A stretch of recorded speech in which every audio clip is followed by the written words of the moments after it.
మాచర్లలో పథకం ప్రకారమే పిన్నెల్లి రామకృష్ణారెడ్డి దాడులకు పాల్పడ్డారని తెలుగుదేశం నేతలు ఆరోపించారు. ఈవీఎం ధ్వంసం చేసిన పిన్నెల్లిపై చర్యలు తీసుకోవాలని డీజీపీకి టీడీపీ నేతలు మెమోరాండం సమర్పించారు. పిన్నెల్లి ఈవీఎం ధ్వంసం చేసిన వీడియో ఫుటేజ్ని డీజీపీకి అందజేశారు. ఎన్నికల నిబంధనలు ఉల్లంఘించిన పిన్నెల్లిపై అనర్హత వేటు వేయాలని డిమాండ్ చేశారు. హత్యాయత్నం కేసులు పెట్టాల్సిన పోలీసులు నామమాత్రపు కేసులు పెట్టారని ఆగ్రహం వ్యక్తం చేశారు.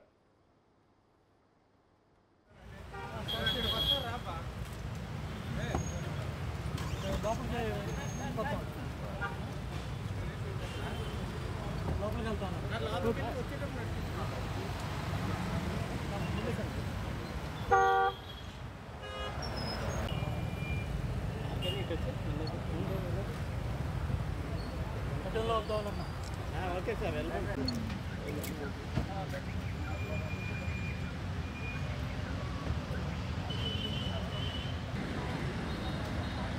వెళ్ళాడు ఎమ్మెల్యే ఓటేయటానికి వెళ్ళేవాళ్ళలాగా వెళ్ళాడు.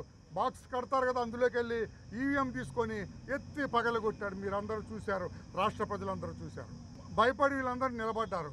వెళ్ళిపోయాడు. వెళ్తుంటే మా కార్యకర్త, మా ఏజెంట్ అడ్డుకున్నాడు. ఇదో శేషగిరి మా ఏజెంట్ అక్కడ అడ్డుకున్నారు. అడ్డుకుంటే ఆయన ఏమన్నాడు, ఆయన నిన్ను ఎమ్మెల్యే నువ్వు అడ్డుకుంటే చెప్పు వాళ్ళకి పెద్దగా, అరే జాగ్రత్త నిన్ను నరికి పారేస్తా, కాజేస్తామంట.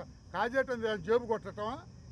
నిన్ను కాజేస్తా అన్నట. నీకు దెబ్బ ఎక్కడ తగిలింది చూపించక్కడ అడటబెడ తల దేంతో కొట్టారు?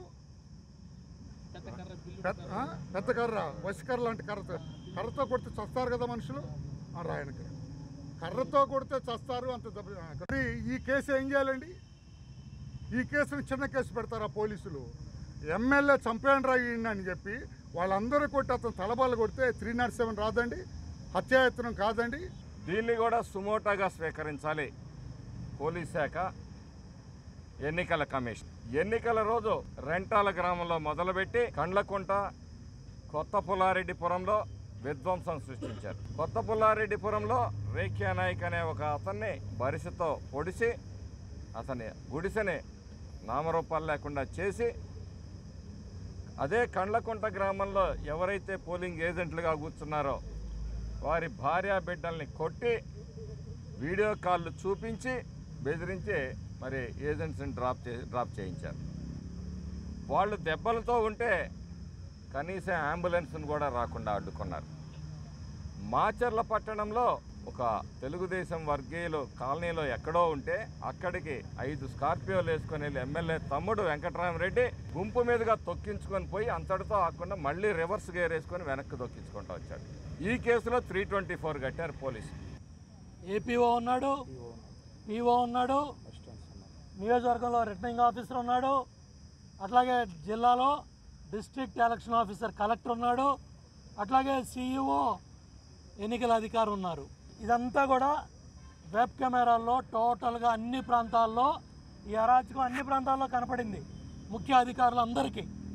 కానీ మొన్న సిట్ వెళ్ళి కొత్త ఎస్పీ వెళ్ళి జాయిన్ అయ్యేదాకా నిన్న సాయంత్రం దాకా ఈ సీసీ ఫుటేజ్ బయటికి రాలేదు. వచ్చిన 24 గంటల తర్వాత కూడా ఎమ్మెల్యే తమ్ముడు ఆచూకీ కనపట్టలేదు. సో ఇవన్నీ కూడా సవివరంగా తెలియజేశాం. ఒకటే చెప్తున్నాం, జగన్ రెడ్డి ప్రమాణ స్వీకారం నాడు చెప్పాడు దేశం అంతా మన కళ్ళే చూస్తుందని. ఉదయం ఎన్నికల అధికారి కూడా అదే చెప్పాడు. అన్ని రాష్ట్రాల ఎలక్షన్ అధికారులు రాష్ట్ర ఎన్నికల అధికారులు అడుగుతున్నారంట రాష్ట్రంలో ఏం జరుగుతుంది. ఒక పోటీ చేసిన అభ్యర్థి తెనాల్లో శివకుమార్ ఓటేయడానికి వచ్చిన ఓటర్ని చెంపదెబ్బ కొట్టాడు ఎలక్షన్ బూత్లో ఓటేసే దగ్గర. ఇది దేశం అంతా కూడా ఆంధ్ర రాష్ట్రం కళ్ళే చూసింది. మళ్ళీ రెండోసారి దేశం అంతా ఈ రాష్ట్రం కళ్ళే చూసింది. పోటీ చేసే అభ్యర్థి ఈవీఎం పగలగొడితే 10 రోజులైనా యాక్షన్ లేదు, అరెస్ట్ లేదు, కేసు కూడా నిన్నటి దాకా పెట్టలేదు. ఇది దేశం అంతా రెండోసారి ఆంధ్ర రాష్ట్రం కళ్ళే చూసింది.